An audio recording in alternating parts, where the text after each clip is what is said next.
எந்த உயிரையும் இந்த உலகினில் தந்த ஒரு தெய்வம் தாயல்லவா. அந்தம் இல்லா ஒரு சொந்தம் என்றால் அது எந்த நிலையிலும் தாயல்லவா. தன்னந்தனியானியும் இருந்த உந்தன் துணையாய் யாரும் இல்ல. கண்ணில் வழியும் நீரை துடைக்க கைகள் எதுவும் நீளவில்லை.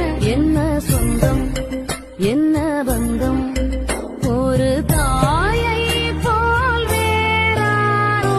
எந்த உயிரையும் இந்த உலகினில் தந்த ஒரு தெய்வம் தாயல்ல.